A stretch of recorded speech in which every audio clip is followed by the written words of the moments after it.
Hola, me llamo Sebastián y les voy a hablar de la sociedad en la época de oro del cine mexicano.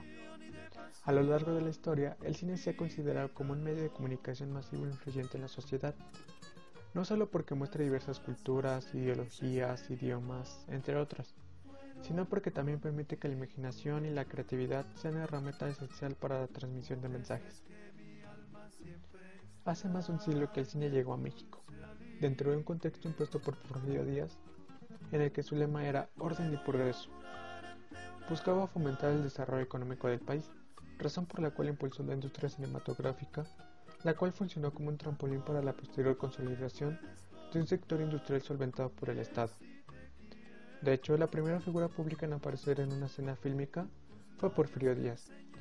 Sin embargo, el cine en México se detuvo por un instante debido a la Revolución Mexicana, y con ello la segunda mitad de la década de 1930. Gracias a las políticas impuestas por el gobierno de aquel entonces Lázaro Cárdenas, la industria cinematográfica creció gradualmente. El contexto internacional también contribuyó a este desarrollo, debido a que durante la Segunda Guerra Mundial se crearon productoras tales como Nacional Productora, México Films y Clasa. Fue ese contexto donde empezó el inicio del cine mexicano como una de las más influyentes a nivel mundial, ya que se fue dando la disminución de las exportaciones de Hollywood durante la guerra. Con el estreno de Allá en el Rancho Grande en 1936 de Fernando de Fuentes, el cine mexicano inició su época de oro. 2 años después, la industria cinematográfica era la más grande después de la industria petrolera, y la comedia ranchera situó a México como el mayor exportador de películas entre los países latinoamericanos. El género dominante de la época de oro fue el melodrama, pero las películas de la época de oro establecieron en la pantalla aquello que debe ser entendido como una esencia de la mexicanidad, y con ello instalan en la sociedad la ideología del multiculturalismo restringido. Así que el cine en la época de oro participó en la elaboración de una identidad nacional y popular, ayudando a consolidar elementos de identidad que el cine volvió típicos y fácilmente imitables. La comedia ranchera muestra un cine exageradamente mexicano, como el tequila y los hombres machos, el mariachi, los sombreros charros, los zarapes, las trenzas arregladas y el repertorio de trajes típicos. Porque bueno, es muy bueno, hijo de bueno también, y su abuelo, ay qué bueno, quien se llamara como él.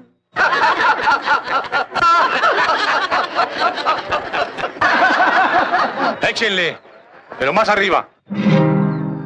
Procuraré ser tan bueno como dice mi apellido, que se trague su veneno el que velorio ha pedido. Pedro es malo de apellido, retacharé su cuarteta. Él nomás es presumido porque no es malo, es maleta. Pedro malo, es muy malo, malo por obligación. Y su abuelo, uy qué malo, hay que comprarle su león. Mi nombre es Itzel Martínez y seguiré hablando de la sociedad de la época de oro del cine mexicano. A partir de 1940, la Ciudad de México se encontraba en un proceso de crecimiento acelerado y modernización, que a pesar de dar una imagen de prosperidad al exterior, seguía padeciendo de problemas sociales como la gran desigualdad entre clases que surgieron a partir del régimen de Porfirio Díaz.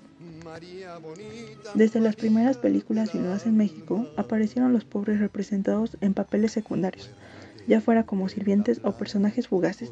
Sin embargo, el crecimiento del cine en esa época abrió las puertas para que la pobreza y sus actores aparecieran como los protagonistas de las historias plasmadas en la pantalla grande, y así generar un control en dichas clases, creando una idea de que ellos también formaban parte del panorama actual, buscando inconscientemente por medio del entretenimiento que aceptaran su situación económica, apaciguando sus deseos por la superación y la igualdad.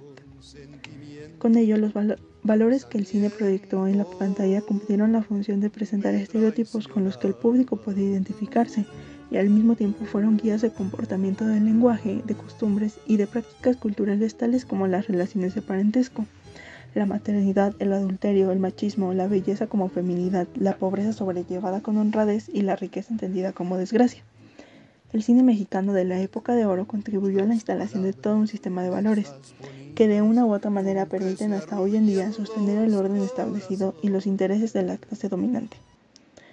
Fue hasta en 1957, con la trágica muerte de Pedro Infante, que el cine culminó, en donde sin duda Pedro era el actor más popular de esa época, y debido a su muerte se inició una gran crisis que perdura hasta nuestros días. Pese a su muerte, Pedro Infante nos dejó un gran legado en cada una de sus películas, en donde su voz, personalidad, carácter y el porte seductor que lo caracterizaban lo llevaron a marcar el hito del charro en todo el mundo, y por supuesto le dieron un prestigiado lugar en el corazón del público. Además de Pedro Infante, actores como Jorge Negrete, María Félix, Blanca Pavón, Antonio Badú, Luis Aguilar, Katy Jurado, Dolores del Río, entre otros, también marcaron por completo la época de oro del cine mexicano. De un beso que se prenda en el calor de nuestro gran amor, mi amor. Esta época abarca una larga y gran producción fílmica que destaca tanto por sus tramas y actuaciones como por su calidad audiovisual, que se refleja, por ejemplo, en las cintas de Los Tres Garcías, una comedia de 1946 que trata de tres primos: Luis Manuel, un tacaño; Luis Antonio, un alcohólico; y José Luis, un tipo demasiado orgulloso. Los tres tienen una gran rivalidad, se la pasan peleando todo el tiempo, pero aún así se aprecian. El asunto empeora cuando su prima Lupita Smith llega de Estados Unidos y los tres se enamoran de ella y hacen todo por conquistarla. Otra da lugar en 1956, donde María Félix y Pedro Infante protagonizaron Tizoc. La película trata de una historia de amor entre el indio Tizoc, quien es de la Sierra de Oaxaca, un hombre humilde y de buen corazón, y María, una mujer de la ciudad que es súper arrogante. Cuando Tizoc la ve por primera vez, se enamora de ella, pero ella tiene novio. Cuando María le regala su pañuelo simplemente por amabilidad, él piensa que se van a casar, puesto que así son las costumbres en su pueblo, pero no en la sociedad prejuiciosa. Esta es una historia romántica y trágica. Estas dos, antes mencionadas, son solo unos ejemplos, pero también podemos encontrar cintas como Una familia de tantas, del director Alejandro Galindo; El protagonismo de los pobres en Nosotros los pobres, de Ismael Rodríguez; el premiado trabajo fotográfico En la Perla, de Emilio Fernández; una alternativa de comedia protagonizada por Tintán, en El Rey del Barrio, del director Gilberto Martínez; o incluso La rebeldía de una mujer en Aventurera, del director Alberto Gout. México conformó con su Star System parecido al estilo hollywoodense. Durante esta época nacieron los actores y actrices que se convirtieron en íconos de las películas clásicas mexicanas. En la época de oro del cine mexicano resaltaron tres géneros cinematográficos: el cine musical, el cine negro o el cine de gángsteres, y finalmente el cine de terror y fantasía.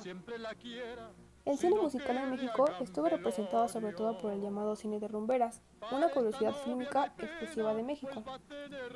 Por otra parte, el cine negro o cine de gángsteres, que fue tan popular en Hollywood en los años 1930 y 1940, estuvo representado en México por el director de culto Juan Orol.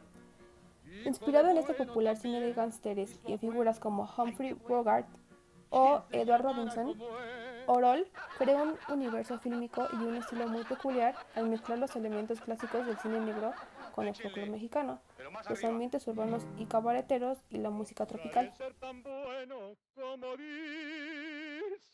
Las mujeres utilizaban atuendos inspirados en prendas militares. Su vestimenta se basaba en trajes de dos piezas, normalmente en tonos verdes, beige, grises, blancos o negros. Las telas y sus confecciones se controlaban desde los gobiernos a causa de la escasez propia de estos. Entre los rasgos característicos de la moda de la época destacan las cinturas muy marcadas, con chaquetas entalladas y cinturones, las faldas midi por debajo de la rodilla, los complementos del tipo de guantes, zapatos tipo salón, collares de perlas, estolas de piel y sombreros. Este último complemento recobró un protagonismo importantísimo, formaba parte de la distinción de la mujer y se lucía en todos los momentos del día con diferentes diseños. Las mujeres daban mucha importancia a las cejas, las arqueaban con la ayuda de pinzas para agrandar la mirada. Los labios también se arqueaban a base de delineadores que marcaban el labio superior y de un color rojo muy intenso. Las mujeres optaban por peinados recogidos a base de rollos victorianos, rizos sujetados y peinados ondulados rematados con diademas y horquillas. Además, muchas mujeres comenzaban a teñirse el cabello rubio. Al mismo tiempo, los hombres iban a la oficina o al lugar de trabajo con trajes elegantes, las chaquetas con doble botonadura, las solapas en pico, los pantalones con dobladillo y los chalecos centrales eran para hombres en todas partes. El aspecto más reconocible fue la chaqueta square. Era una chaqueta holgada con hombros anchos.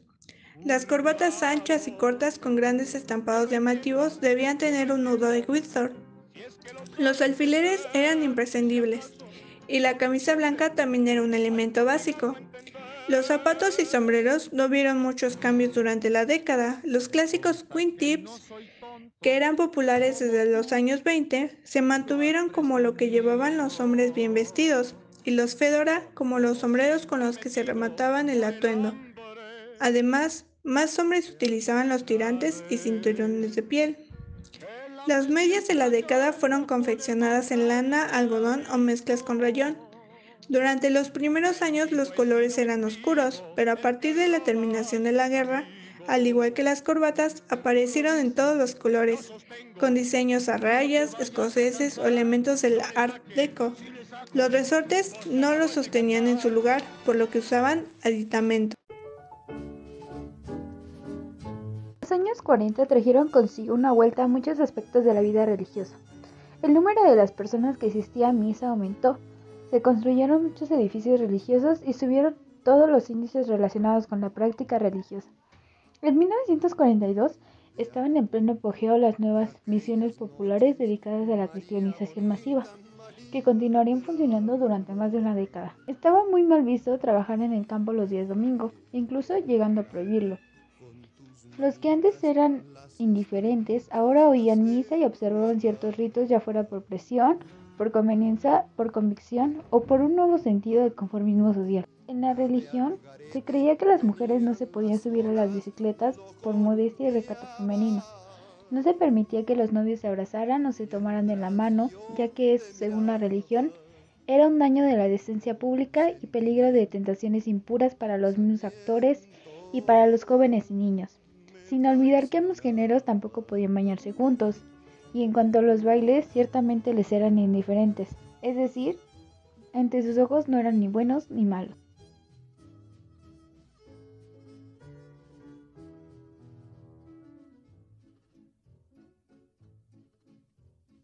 Te dije muchas palabras de esas bonitas con que se arrullan los corazones.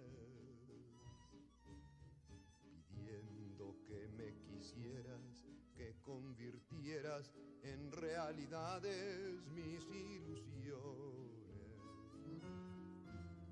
La luna que nos miraba y hacía ratito se hizo un poquito desentendida.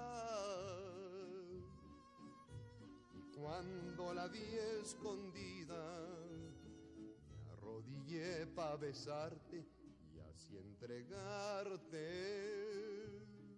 toda mi vida.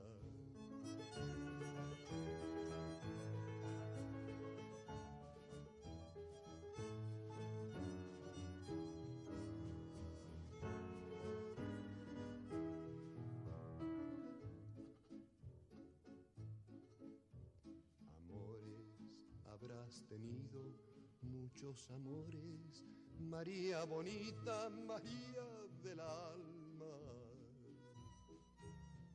pero ninguno tan bueno ni tan honrado como el que hiciste que en mí brotara.